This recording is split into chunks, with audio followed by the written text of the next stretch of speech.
Good morning, everyone. Are we excited this morning? I want to hear that. I want to sense it. Well, thank you, Adam, for that kind introduction. And I'd like to thank Ron as well and everyone at Barron Capital for inviting me to speak today.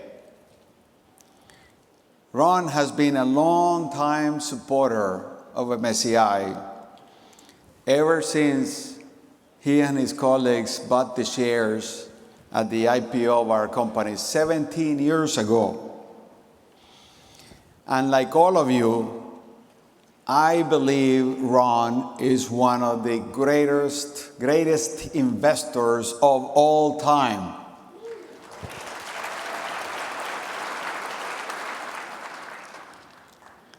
And I'm proud to say that in addition to be co-owners of this great company, Ron has also become a personal friend. And I'd like to thank him for that friendship. I'm proud to say that I'm deeply honored to be participating in this conference. We are gathered here at the Metropolitan Opera House, which truly is one of New York's most iconic venues, a place where people all around the world come to perform and show their best talent. I cannot promise you that my remarks will be as entertaining as Don Giovanni or the marriage of Figaro. But I can promise you to give you a better sense of who MSCI is and why we play an essential role in global investing and how we hope to expand our impact in the world in years to come. But before I talk about MSCI, let me say a quick word about my own background. As you can tell from my accent, I grew up in the deep South. The very deep South of Central America. And I came to this country in '75, not speaking much English. Many of my colleagues said that hasn't changed much. And I enrolled in college at Georgetown University. And I could not understand half of what they were talking about. So I immediately switched all my topics, all my courses to math, because they could not fool me in math, right? I could see the numbers. And until 1979, I assumed I would spend the rest of my whole life in my home country. But then, at that time, in Nicaragua, where I grew up, there was a very violent communist revolution, and suddenly I had to start all over here in America. Not a bad place, but a significant change for me. Then I became a political refugee for 7 years, because even though the immigration officials of the U.S. believed that I would be persecuted in Nicaragua, I had been born in Mexico City, and they said that I had a second home. I could go to Mexico, and I told them I didn't want to. I wanted to stay in America. So they started sending me deportation letters because I was not leaving the country. By the second or third letter, I told my lawyer, you know what? This is a big country. Let them come find me. So eventually, I got legalized, became naturalized citizen. And my key turning point at that time, I didn't know what my purpose was going to be, what I was going to do in this country, and what my career path. I couldn't go into politics, for sure. I tried to, as an economist, I tried to go to the multilateral Development Bank, IMF, World Bank, and places like that, but they hire on the basis of country quotas. And I had no country, so they couldn't hire me. So the key turning point for me came when I attended Stanford University's Graduate School of Business. And then I landed a position in investment banking at Morgan Stanley here in New York City. I was very lucky that I had a number of great mentors in my early years at Morgan Stanley, including my boss, John Mack, and my other good friend, Vikram Pandit. And I was able to work in a wide variety of areas that helped me deepen my understanding of finance, investments, and the global ecosystem. So after leaving, what happened was that I left Morgan Stanley in order to set up an Intrapreneur and venture.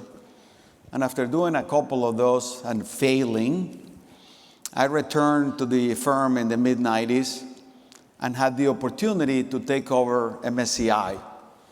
I always wanted to be an entrepreneur, and I decided to give it a shot to be an intrapreneur. Can you create a firm, a new startup within a big company? Fortunately for me, Morgan Stanley let me do that.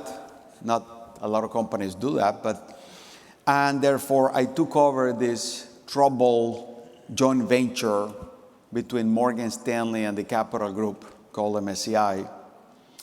Many of my friends and colleagues thought I was crazy for taking over this business and getting off the main track of promotions and things like that.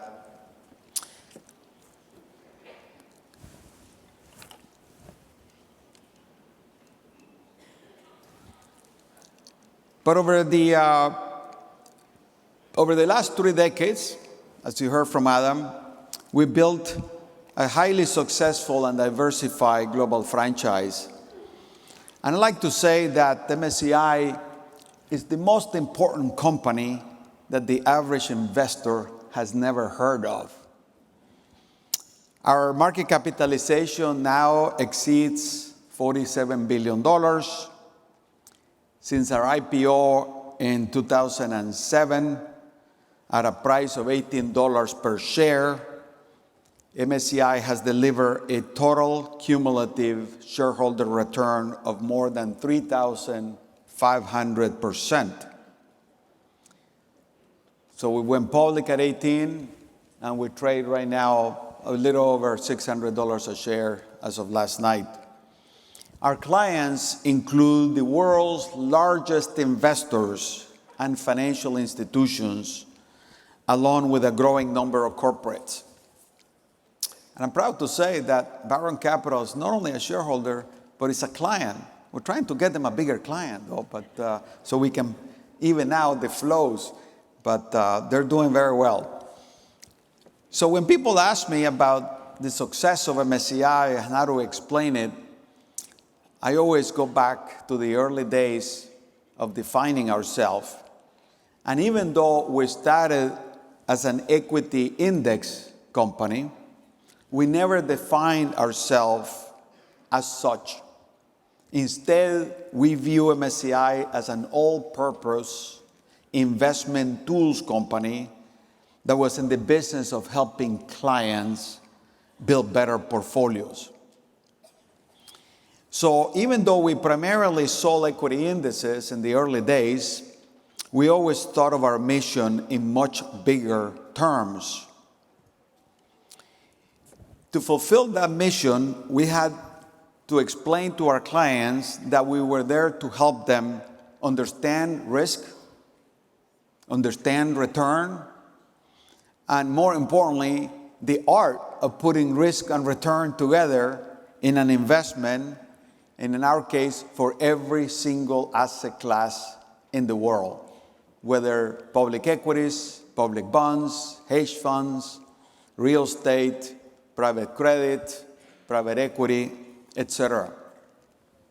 So that vision of MSCI, I learned when I was in business school, because there was a famous professor in the 1960s who who ask why the railroads in America did not succeed that well as the railroads in Europe. Many reasons, but one of them was because they thought of themselves as being in the railroad business. They never thought of themselves as being in the transportation business. So that's why we were able to think bigger, and that is what we're continuing to build today at MSCI. So that all of this has enabled us to anticipate and capitalize on the biggest emerging trends that are going on in the global investment landscape.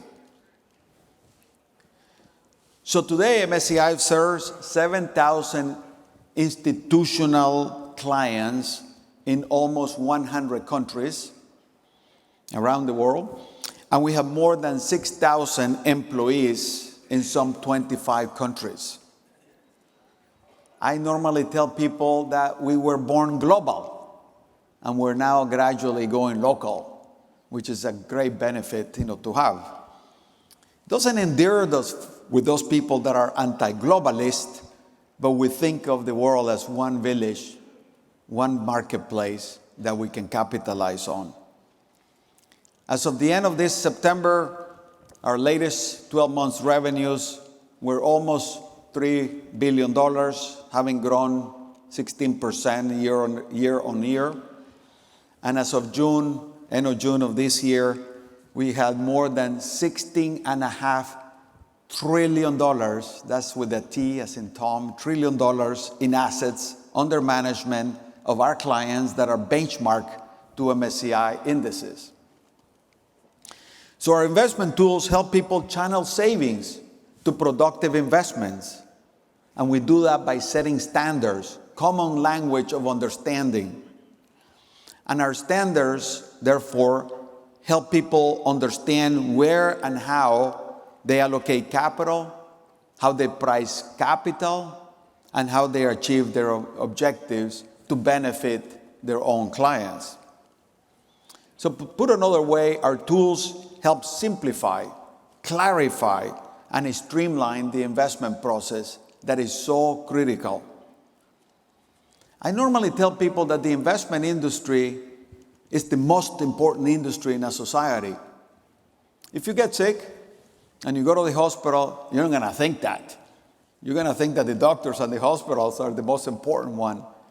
But without capital, without that allocation of savings into investments, without that process, nothing else in society can be achieved. No hospital, no research, no economic growth. So we want to help that investment industry be efficient, be scalable, and serve society better. So therefore, we not only help institutional investors, but also ordinary investors and working families across the globe. When I show up to a cocktail party and people ask me what I do for a living, in the old days I used to tell them, I sell tools to the money management industry. They would ask the next person, and what do you do? I'm an artist. I'm a writer. They immediately turn to those people and away from me. So I said, I got to change my narrative to make it more exciting. So then when people ask me in a cocktail party today, what do? I say, I help people get better retirements, pay for their kids' education, leave some money for the next generation. They get very interested now, because nobody wants to talk about money and capital. And the investment industry clearly is about money and capital, but it's about what that does for people. So, for example, MSCI serves a large number of government pension funds around the world that provide retirement, disability, survivor benefits to school teachers, police officers, firefighters, and other public sector employees, in addition to private sector employees. In that sense, therefore, our tools help promote long-term wealth creation and economic prosperity for many people even those that don't consider themselves to be investors. What we are very proud of is MSCI is a connector. I normally talk about how do we connect the players, the participants in the capital markets ecosystem with a common language of understanding, which we call standards. So we connect the providers of capital, such as asset managers, banks, insurance companies, pension funds, with the seekers of capital, people that are looking to raise assets, raise money to do things like corporates, governments, individuals. So if we build a connecting system with common standards, that is good. And people say, Henry, what do you mean by standards? And I tell them, well, English is a standard. 200 years of Anglo-Saxon domination in the world has made English a standard. The French tried really hard to make sure that it is French that people speak. But I tell them, unfortunately, English has become the lingua franca, no pun intended, of the world. So we want to be the English language of investors, right? How do they communicate with one another when they say performance? What did you do? How do you do today? How was your performance? What is your risk? What is your asset allocation? They need to compare it to something, and we want to be that comparison. So we also provide clarity and transparency. We're the transparency doctor in the world. We want to make sure that people understand what their performance is and where is it coming from. Is it because you pick a good stock, or because the dollar went higher or lower, or because the sector went up, or growth companies were better than value companies?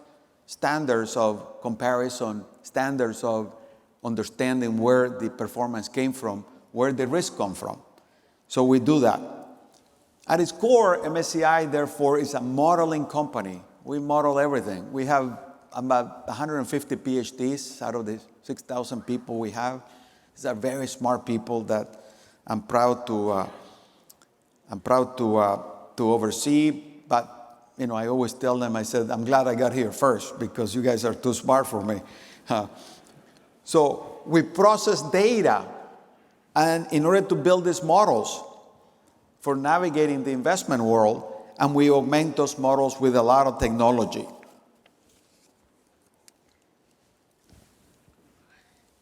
So as we look across the global investment landscape today, we see increasing complexity, but also increasing opportunity.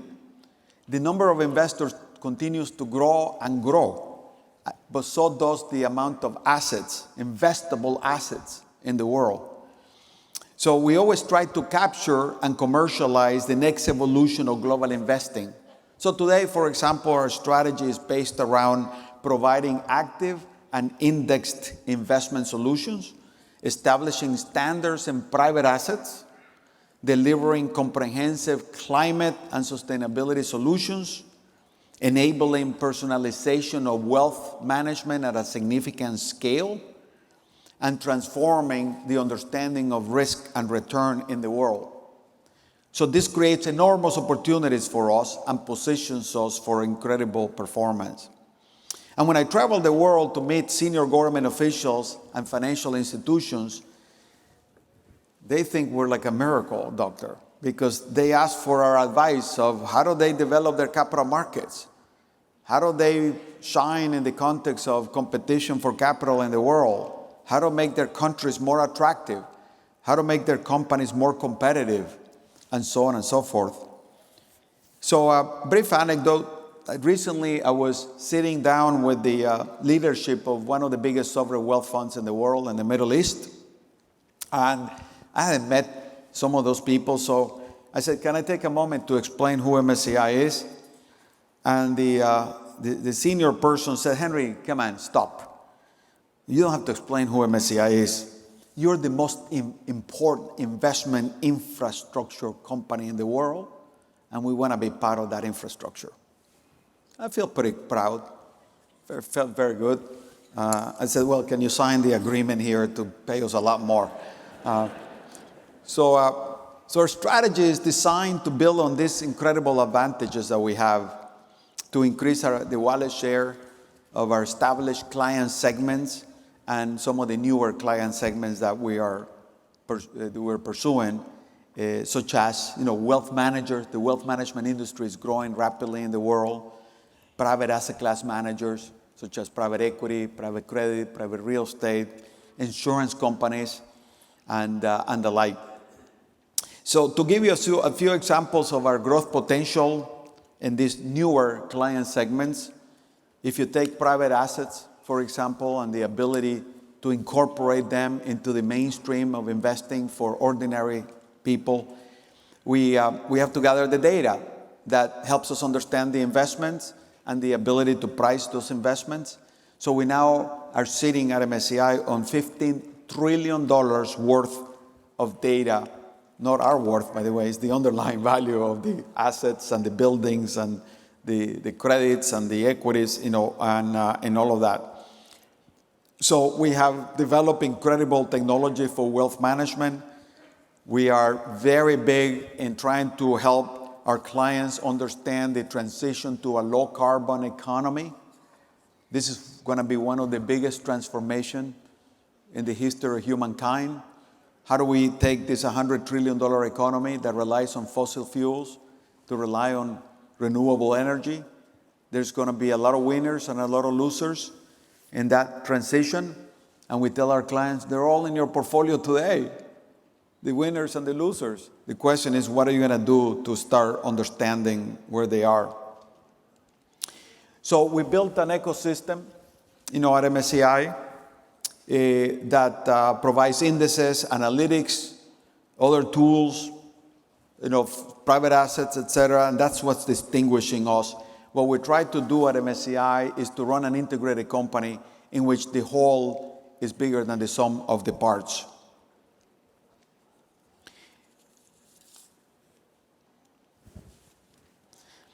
So our business performance starts with our culture.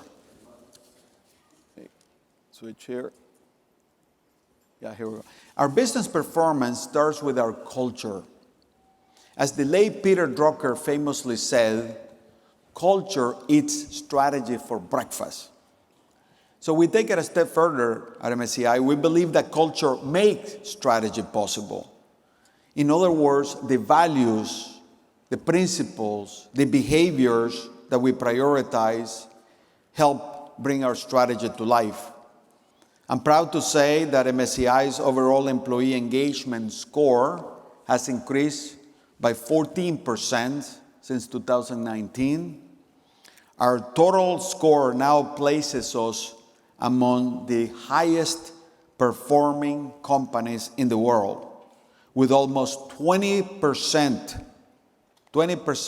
points above the global average. All this helps us attract talent, develop it, retain it, and the like. So more than any other single factor in MSCI's culture underpins our ability to continue meeting the needs and expectations of our clients while expanding our global footprint. As Ron and his team discovered 17 years ago and continues to believe today, MSCI has enormous addressable markets for our solutions. This positions us for decades of continued growth, continued profitability, and shareholder value creation. And I hope that we go through that journey with our partners at Ron and his team at Barron Capital, and with many of you benefiting from this incredible company that we created. Thank you very much. Thank you.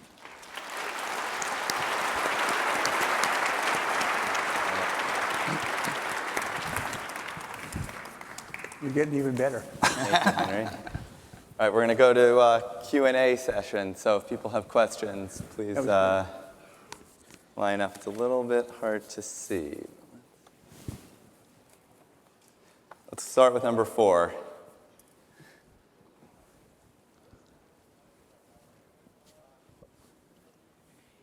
Yes, I'd like to know how you intend to amend your models, given the recent changes in the world, where the most powerful country in the world is now going to be run by somebody who doesn't believe in climate change and somebody else whose investment is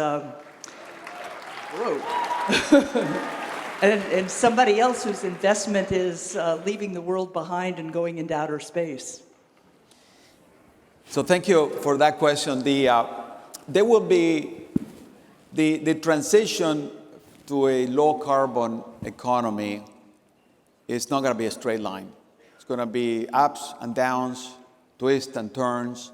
There'll be some countries that are going to embrace it faster, and some countries that are going to be slower, some countries that may go backwards.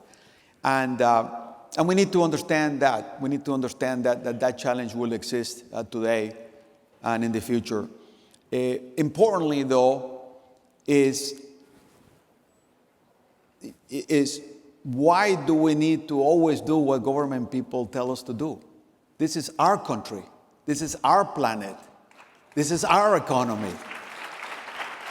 We citizens of the United States, we citizens of the world, need to take charge for what we want our planet to be, what we want our capital to do, what we want our economies to do. And yes, governments will help us at times, direct us into the places to do it, and sometimes they won't. But so in our view, a lot of our clients are already decarbonizing their portfolios. They're already recognizing that this is something they need to do in order to protect the capital of their clients. And that train has left the station. There is a total awareness in the world today as to the physical risk that we're seeing. And whether government support it or don't, obviously it helps when they do, but if they don't, we're going to take matters in our own hand and move forward.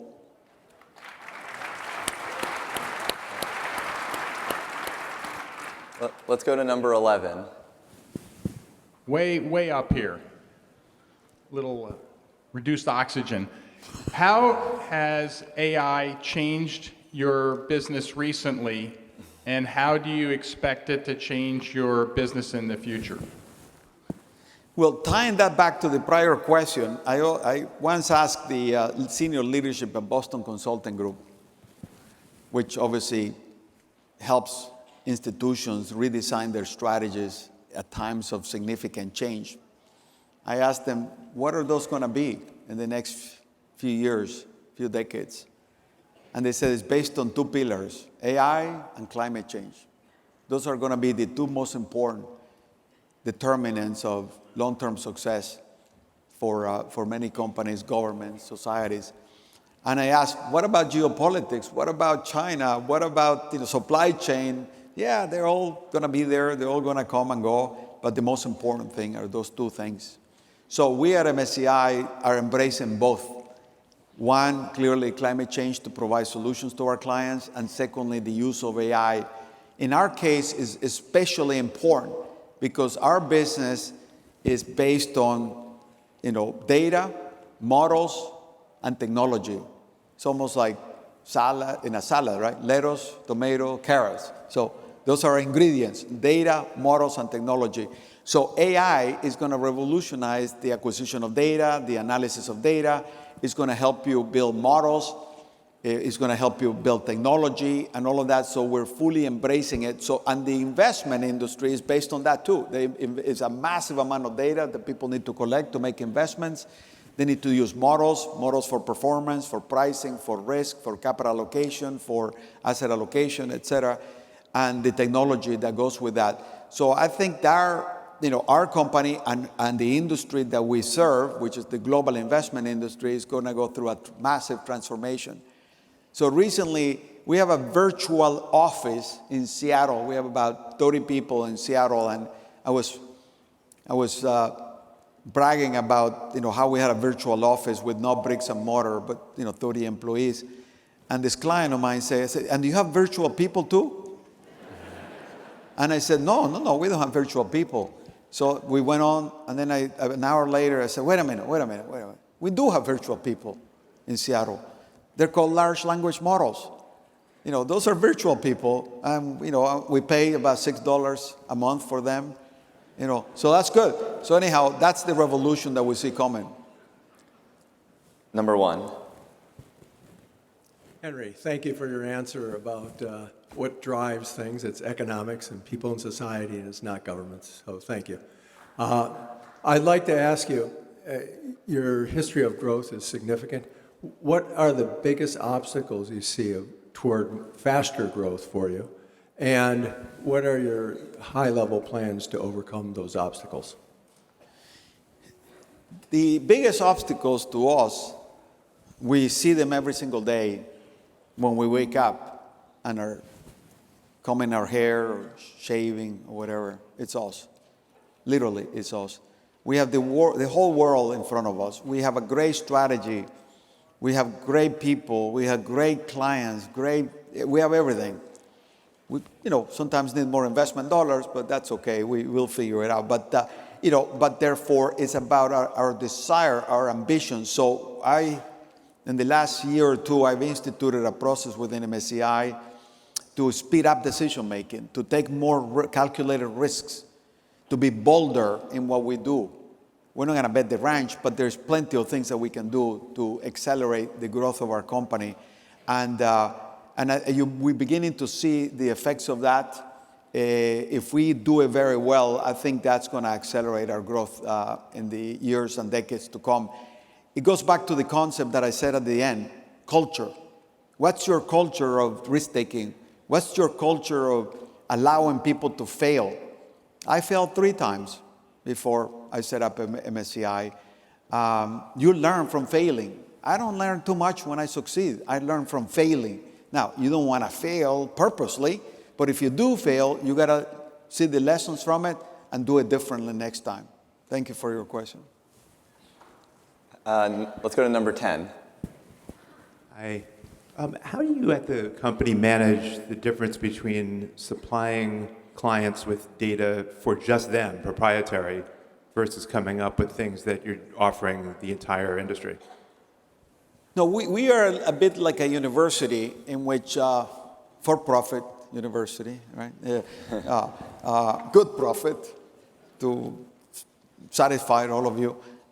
So in which whatever we create is open to anybody who pays for it.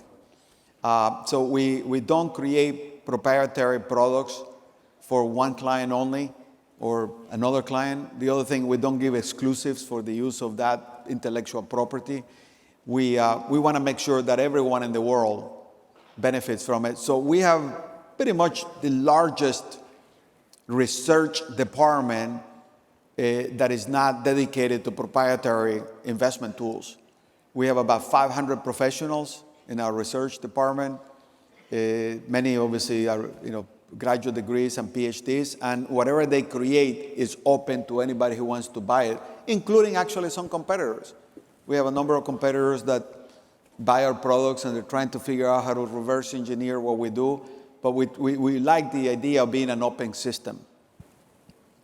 This will probably have to be our last question. Let's go to number 2. Good morning. Could you elaborate on your top 3 or 4 priorities for you as CEO in the next 6 to 12 months? Well, the first one, as I said before, is to make sure that our culture continues to get deeper and wider in all the elements that we talked about. And it's not easy when you have 6,000 professionals in 35 offices in 25 countries. So being able to keep those values, those principles, that culture across is always an important priority, because that is the fuel that lubricates everything we do. Secondly is we're going through a bit of a transformation that half of our sales are to what we call the active asset management industry. People like Baron Capital that pick stocks and build portfolios that way. We're expanding significantly into other client segments, such as wealth managers, insurance companies, corporates in our ESG and climate solutions and the like. So that's a second big initiative. And the third one on the product side is our ability to create the data and the models and the know-how for private asset investing, for climate investing, and the like. The last I will say is the capabilities. We used to be a large data processing company. We're now becoming one of the largest data gathering, data development companies in the world, and that is a big lift.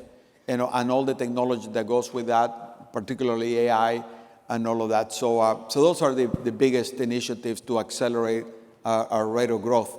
And we think we can do that. We think, it's going to be hard to get 3,500% return in the next 17 years, but we for sure are going to try it. We're counting on it. Yeah, we're sure we're going to try it. I'm like Ron. I wake up every day, and I'm like a kid coming to work. My family says, "Are you going to go to work?" I said, "No, I'm not going to work. I'm going to my hobby. I'm going to have fun." And they say, "Okay, are you going to have fun, when you're 80?" I said, "Ron is having fun. Why not me?" All right, thank you for your questions. Did your wife complain about it? Let's thank Henry one more time. Thank you. Thank you, Henry. You were great.